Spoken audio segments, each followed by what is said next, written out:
कैसे हैं आप सभी? मैं आशा करती हूँ आप सभी लोग स्वस्थ और प्रसन्न होंगे। आज हम हमारा पाठ वर्ण और मात्राएं पढ़ेंगे और समझेंगे। तो आइए शुरू करते हैं इस पाठ को। ये है पाठ 2, वर्ण और मात्रा। सबसे पहला बिंदु है हमारा वर्ण। वर्ण किसे कहते हैं?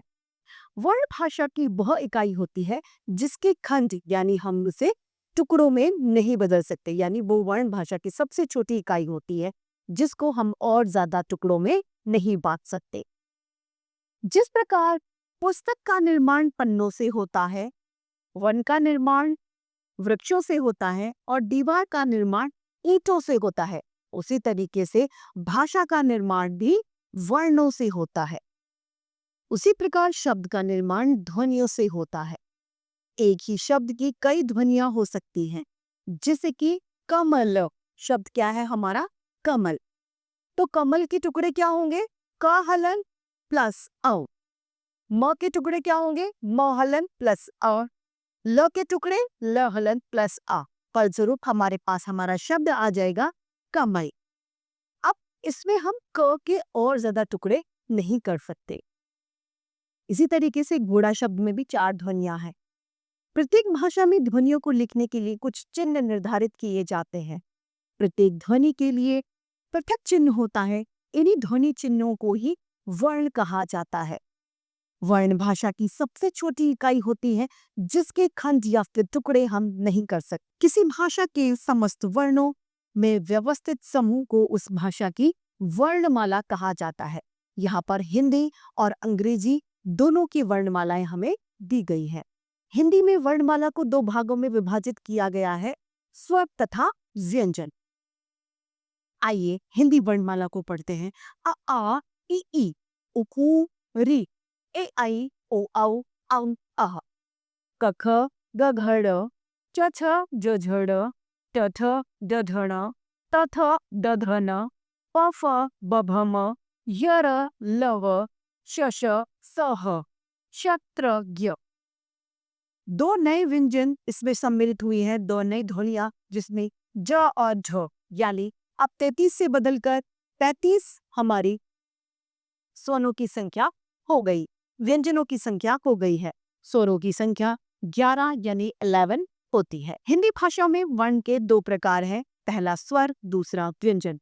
यानी वर्ण को 2 भागों में बांटा गया है, स्वर और व्यंजन में। सबसे पहला आता है स्वर। स्वर किसे कहते हैं? स्वर वे होते हैं जिन्हें हम बिना किसी सहायता के बोल सकते हैं, यानी उनका उच्चारण में हमें किसी की सहायता नहीं चाहिए होती, वे स्वर कहलाते हैं। स्वरों की संख्या 11 होती है। अ आ इ ई उ ऊ ऋ ए आई ओ औ। ये सभी स्वर होते हैं। अंग और अह स्वर नहीं होते और न ही ये व्यंजन होते हैं, ये अयोग वाहक कहलाते हैं। दूसरा आता है व्यंजन। व्यंजनों के उच्चारण के लिए हमें स्वरों की आवश्यकता होती है, यानी हम ये कह सकते हैं कि व्यंजनों को बिना किसी सहायता के उच्चारित नहीं किया जा सकता। इनकी संख्या 35 यानी 35 होती है। क ख ग घ ड़ च छ ज झ ण ट ठ ड ढ ण त थ द ध न प फ ब भ म ज र ल व श श श ह। क्षत्रज्ञ। ये सभी व्यंजन होते हैं। इनमें प वर्ग तक वर्गों में काउंट किया जाता है, गिना जाता है, यानी जो पंक्ति का पहला जो व्यंजन होता है वह उसका वर्ग बन जाता है। जैसे क पंक्ति का पहला वर्ग है तो ये क वर्ग, च वर्ग, ट वर्ग, त वर्ग तथा प वर्ग है। य र ल व ये अंतस्थ व्यंजन होते हैं। श श श ह ये ऊष्म व्यंजन होते हैं। ऊष्म व्यंजन होते हैं क्योंकि इनके उच्चारण के समय गर्म हवा का संचार होता है। क्षत्रज्ञ और श्रमिक जो है ये 4 संयुक्त व्यंजन होते हैं। संयुक्त व्यंजन वे व्यंजन होते हैं जो 2 व्यंजनों से मिलकर बनाए जाते हैं, वे संयुक्त व्यंजन कहलाते हैं। अनुस्वार यानी अंग, अनुनासिका यानी कि चंद्र बिंदु, विसर्ग यानी अह की मात्रा होती है।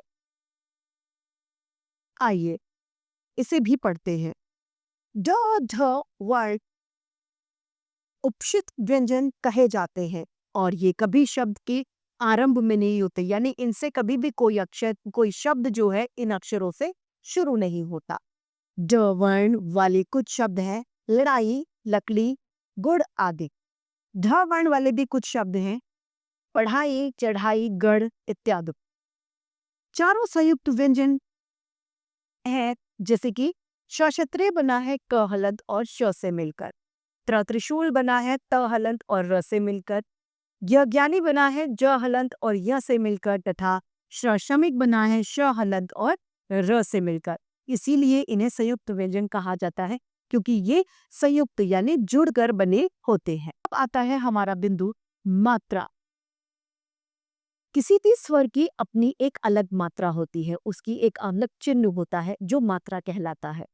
अ की अपनी कोई मात्रा नहीं होती, ये हमेशा व्यंजनों में सम्मिलित होता है, यानी व्यंजनों के साथ में ये जुड़ा हुआ होता है।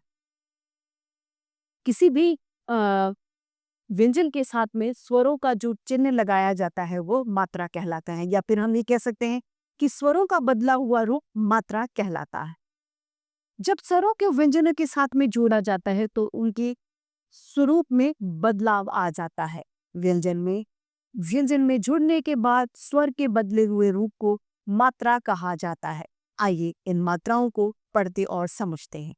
आ की अपनी कोई मात्रा नहीं होती, ये सभी में सम्मिलित होता है। आम। आ की मात्रा इस तरीके से होती है, यदि हम क व्यंजन के साथ में आ की मात्रा लगाइए तो बनेगा का। काम, काम, नाम, नाम आ की मात्रा के उदाहरण ही। ई की मात्रा इस तरीके से किसी व्यंजन से पहले लगाई जाती है और प्रभावित करती है। किताब, किताब, किनारा, किनारा इसका उदाहरण है। ई की मात्रा ये इस तरीके से किसी व्यंजन के पीछे लगाई जाती है और भाषा और व्यंजन को परिवर्तित करती है। कील, कील, नील, नील इसका उदाहरण है। ऊ की मात्रा ये व्यंजन के नीचे लगाई जाती है। क के साथ ऊ की मात्रा लगाते ही बन जाएगा को। कुत्ता इसका उदाहरण है। ऊ की मात्रा इस तरीके से व्यंजन के नीचे लगाई जाती है। क के साथ ऊ की मात्रा लगाते ही कूड़।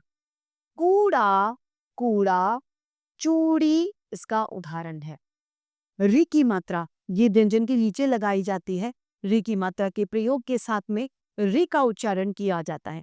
जैसे क के साथ में यदि हम री की मात्रा लगाएंगे तो बनेगा क्री। न के साथ नृ, तो कृषक, कृषक और नृप, नृप इसका उदाहरण है। ए की मात्रा, ए की मात्रा इस तरीके से किसी व्यंजन के ऊपर लगाई जाती है और उच्चारण में परिवर्तन लाती है। क के साथ ए की मात्रा लगाते ही बन जाएगा के। केला, केला, मेला, मेला इसका उदाहरण है। आई की मात्रा, आई की मात्रा इस तरीके से किसी व्यंजन के ऊपर लगाई जाती है। क के साथ आई की मात्रा लगाते ही बनेगा कई। कैसा, थैला इसका उदाहरण है। ओ की मात्रा इस तरीके से किसी व्यंजन के पीछे लगती है और उच्चारण को परिवर्तित करती है। क के साथ ओ की मात्रा लगते ही को, तो कोमल, कोमल इसका उदाहरण है। औ की मात्रा इस तरीके से किसी व्यंजन के पीछे लगाई जाती है। क के साथ में औ की मात्रा लगाते ही बनता है कौ। कौन, कौन इसका उदाहरण है। व्यंजनों पर मात्राएं 5 प्रकार से लगाई जाती है। पहला, अ स्वर की मात्रा जब किसी व्यंजन वर्ण में लगती है तब वह अलग से दिखाई नहीं देता, केवल व्यंजन वर्ण के नीचे हलंत के रूप में ही दिखाई देता है। हलंत इस तरीके से लगाया जाता है। आ, ई, ओ और औ की मात्रा व्यंजनों के पीछे लगाई जाती है। उ, ऊ, री की मात्रा व्यंजनों के नीचे लगाई जाती है। आई की मात्रा व्यंजनों के ऊपर लगाई जाती है। ई की मात्रा व्यंजन से पहले लगाई जाती है। आइए इसे भी जानते हैं। ररेफ के साथ ऊ और ऊ की मात्रा, ररेफ पर ऊ की मात्रा इस तरीके से लगाई जाती है और ऊ की मात्रा इस तरीके से लगाई जाती है। र के नीचे ऊ की मात्रा का प्रयोग नहीं किया जाता। रू तथा रू के भेद को समझने के लिए इन शब्दों को हमें यहाँ पर पढ़ना है। रू वाले शब्द है रुचि, रुपया, रुकना, रुकावट, रुदन इत्यादि। और रू वाले शब्द हैं रूप, रूखा, रूठना, रूई इत्यादि। तो यहाँ पर हमने रु और रू के शब्दों को भी पढ़ा। इसी के साथ हमारा ये पाठ भी समाप्त होता है और उम्मीद करती हूँ कि आप सभी को ये समझ में आया होगा। आज के लिए इतना ही, फिर मिलते हैं। धन्यवाद।